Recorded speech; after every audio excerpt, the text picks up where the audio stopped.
ایک آدمی تھا بہت زیادہ بخیل، اپنی اولاد پہ بھی اپنا مال خرچ نہیں کرتا تھا، اللہ نے اس کو بہت زیادہ دیا ہوا تھا، اس کی اولاد کو بھی اس کے اوپر غصہ تھا۔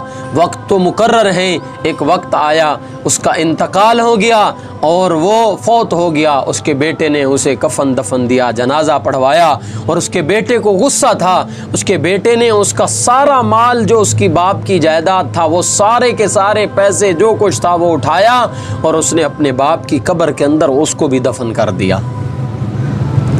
ایک وقت گزرنے کے بعد اس کے بیٹے کے اوپر تنگ دستی آئی، پریشان ہوا کہ اب کیا کروں، کھانے پینے کے لیے بھی کچھ نہیں ہے۔ تو اس کو کسی نے کہا جو کچھ تھا آپ کے پاس آپ نے وہ تو دفن کر دیا، لہذا اپنے باپ کی قبر کھود دو، اپنے باپ کی قبر کھولو۔ وہ اولادیں ایسی نہیں تھی، آج کی اولادیں بھی ایسی ہیں، والد فوت ہو جائے، اولاد سکے بیٹے جو باپ کے دفن ہونے کے فوراً بعد لڑائیاں شروع کر دیتے ہیں کہ یہ میرے باپ کا ہے، یہ میرا حصہ ہے، یہ میرے باپ کا ہے، یہ میرا حصہ ہے، ایک دوسرے کے گریبان پکڑنے پہ آ جاتی ہیں اولادیں۔ لیکن جب باپ فوت ہو کے پڑا ہوتا ہے بیچارہ، اس وقت غسل دینے کے لیے کوئی بیٹا قریب نہیں آتا، اس وقت کوئی لوٹا پکڑنے کے لیے تیار نہیں ہوتا کہ یہ ہمارا والد ہے، اس نے ساری زندگی ہمارے ساتھ کیا بھلائی کی، ہمارے لیے یہ تڑپ گیا، مر گیا، لیکن کوئی بھی قریب آنے کے لیے تیار نہیں ہوتا۔ تو اس بیٹے نے رات کی تاریکی میں جا کے اپنے باپ کی قبر کو کھولا، اندر کیا حالت تھی بیان کرنے کے لائق نہیں۔ اس نے بتلایا کہ جو کچھ بچا کھچا کچھ تھا وہ اس نے اٹھایا اندر سے، اور کہتا ہے کہ میرے والد کی پیشانی کے اوپر 2 سکے پڑے ہوئے تھے، ان سکوں میں سے ایک سکے کو میں نے ہاتھ لگایا، جیسے ہی ہاتھ لگایا تو وہ سکے اتنے گرم تھے کہ ہاتھ کی انگلیوں کے اوپر پھوڑے بن گئے، تکلیف شروع ہو گئی۔ ڈاکٹر کے پاس گیا، سکون نہ ہوا، مرہمیں لگائیں سکون نہ ہوا، دم کروائے سکون نہ ہوا۔ اب پریشان ہے یہ لڑکا کہ اب میں کیا کروں۔ اس کو کسی نے بتایا دہلی کے اندر حضرت مولانا عبدالعزیز رحمۃ اللہ علیہ، عبدالعزیز نامی ایک شخص ہیں، بزرگ ہیں، ان کے پاس جاؤ، ان سے دم کرواؤ، ہو سکتا ہے تم درست ہو جاؤ۔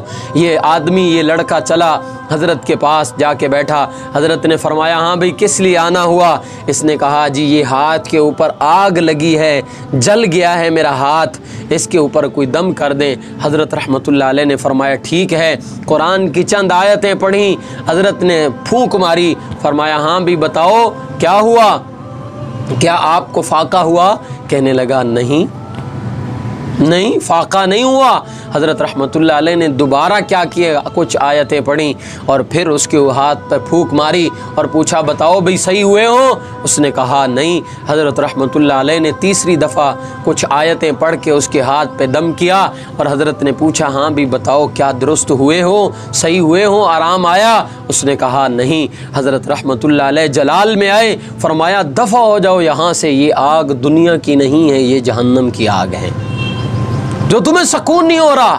وہ آدمی پریشان ہوا، بیٹھا، معافی مانگی، حضرت ہاں بات یہ ہے میں نے اپنے باپ کی قبر کھودی اور قبر کے اندر میں نے چند سکے میرے باپ کی پیشانی پہ لگے ہوئے تھے ان کو لگایا، اور اس کے بعد سے یہ حالت شروع ہے۔ حضرت رحمۃ اللہ علیہ کی آنکھوں میں آنسو آئے اور وہ شخص کہنے لگا اب بتلائیں مجھے کہ میں کیا کروں۔ حضرت نے فرمایا گھر جائیں اور گھر جا کے رات کو جب تہجد کا وقت ہو تو اٹھو۔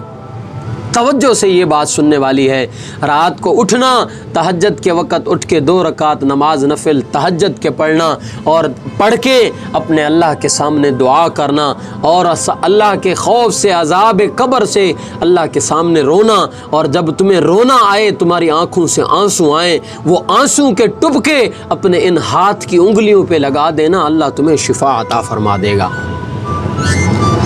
اللہ تمہیں شفا عطا فرما دے گا۔ میرے بھائیوں، بزرگوں، دوستو، نماز کی یہ طاقت ہے کہ انسان کے ہر دکھ کو نماز کیا کر دیتی ہے، دور کر دیتی ہے۔ تو اس لیے ہم اپنی قبر کی تیاری کریں، ہم اپنی قبر کی فکر کریں۔ اللہ مجھے آپ کو